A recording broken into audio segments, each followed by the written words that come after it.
ايه اللي دخل بقى الاستاذ ابراهيم المنيسي والاستاذ عادل القيعي بتقول امبارح قالوا حاجه؟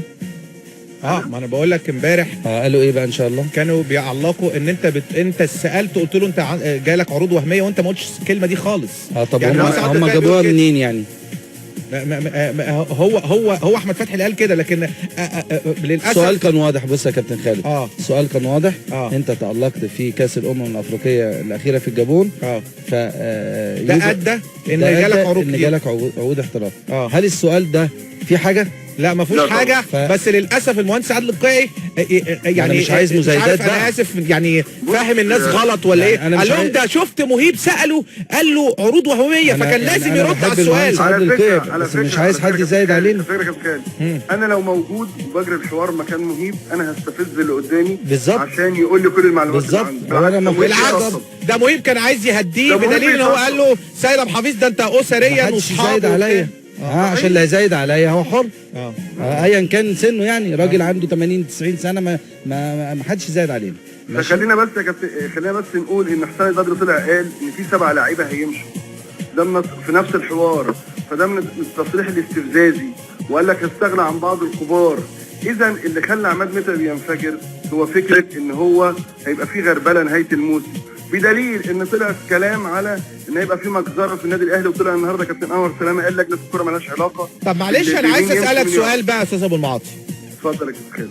من الواضح جدا كده ان في تنشنه ما بين بعض اللعيبه والمدير الفني والجهاز طبعا الفني، تمام؟ واضح. بدليل انا مؤمن زكريا مصمم على الاحتراف، وليد سليمان مصمم على الاحتراف، عماد متعب قال لك انا همشي، احمد فتحي عايز يمشي، حسام غالي ما حدش عارف هيفضل ولا مش هيفضل، محمد حمدي زكي مش مكمل، جون انطوي مش مكمل، كوليبالي يعني بيتمنوا ان الموضوع يتحل ودي زي انه ينطق كوره انه يعرف يباصي. لا ما هو في النهايه خلاص امكانيات، لكن في النهايه مش همشيه ازاي وانا لسه جايبه $1,000,000 وهدفع له في السنه 600,000، وبالتالي لو مشيته هاخد عقده كامل وهيروح للاتحاد الدولي وقصه وحكايه وروايه.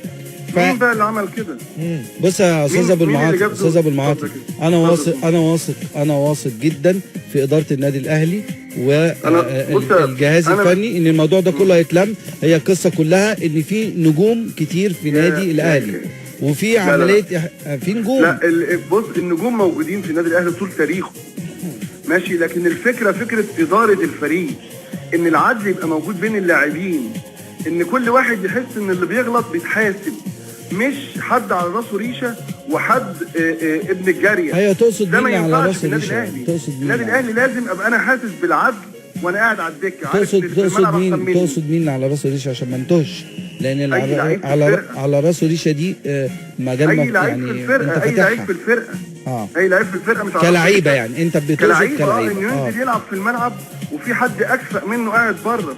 انت جبت عمرو السوليه بس معلش يا استاذ ابو معاطي، معلش، ما هو برضه كابتن حسام بدري هيبقى في واحد اكفأ ليه ويقعده؟ ما كابتن حسام بدري هو مش عايز يكسب، مصلحته انه عايز يكسب. لا هو في مدير فني مش عايز يكسب. نظر على فكره المقوله ديت قول حق يراد به باطل. ليه بقى؟ بمعنى، وهجيب لك واقعه تاريخيه. رحمه الله عليه كابتن جوهري، كان كل الناس في مصر بتقول طاهر ابو زيد ما يقعدش على الدكه في كاس العالم. طاهر ابو زيد قاعد على الدكه في كاس العالم. يعني فاهم انت ازاي؟ لا بس كان طاهر ابو زيد ساعتها بيفنش، لا كان بيفنش حياته، يعني عشان نكون منطقيين بقى. كابتن طاهر ابو زيد مفيش حد بيحبه قدي. ب4 سنين ايه؟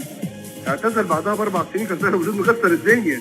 لا اياميها ما كانش مكسر الدنيا. كان طاهر ابو زيد في 84 لسه جاي من كاس العالم للشباب، و86 تألق، لكن في سنه 90 الفتنس قل يا كابتن اسامه معاطي وما كانش اساسي مع منتخب مصر في كاس العالم. هو هداف كاس الامم في الدبار. طيب على انا عاوز اقول يا كابتن خالد ان وارد تبقى انت كويس. طب اقول لك على حاجه، حسين السيد كان خارج الصوره تماما. حسين السيد لما خد ماتشات علي، كان ليه علي؟ لان هو كان في كلام ان علي معلول يمشي. صبري رحيل كان مع مارتينيول ومع بيسيرو ومع كل الناس بيلعب اساسي. طيب دلوقتي بقى مش عايزين نتكلم في الحاجات الفنيه لان دي مش علاقتنا بيها. انا بتكلم في ان في البعض اللاعبين وكلهم نجوم عندهم شعور بعدم العدل.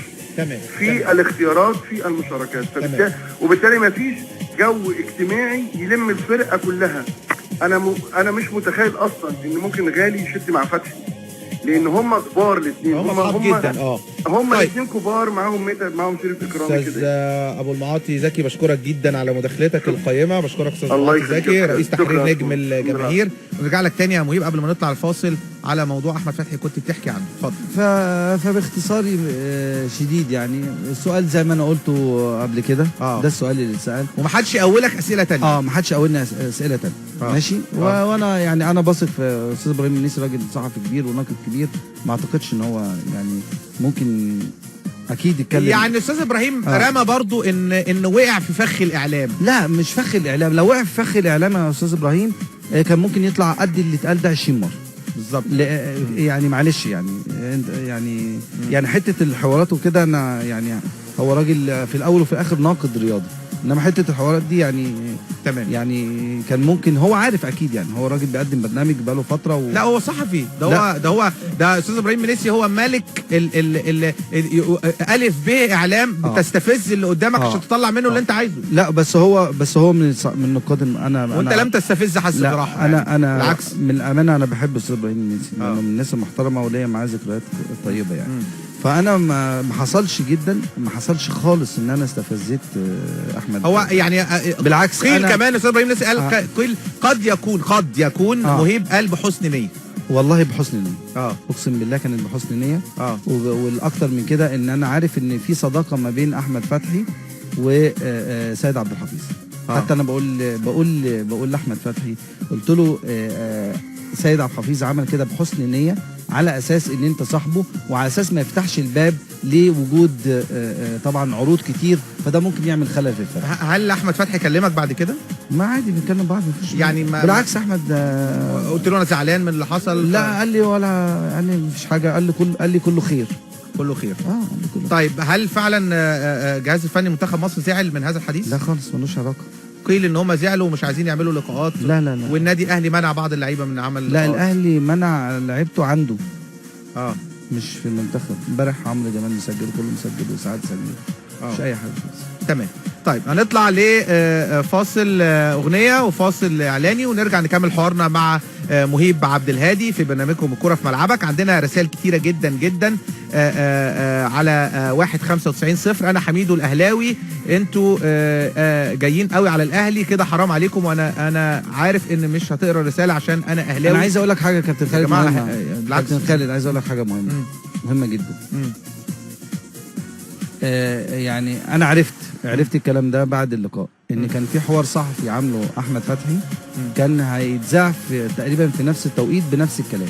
كلام جد والله؟ والله حوار صحفي. مع مين؟ تقريبا مع عمرو الجزاوي. ده في جوران ايه ده؟ سوبر كوره اللي هو في يوم السابع، مش يعني اللي هو سوبر كوره اللي يعني منبثق من اليوم بالظبط. وتم الغائه؟ لا الراجل نزل الحوار، يعني نفس الكلام. هو نفس الكلام. طيب على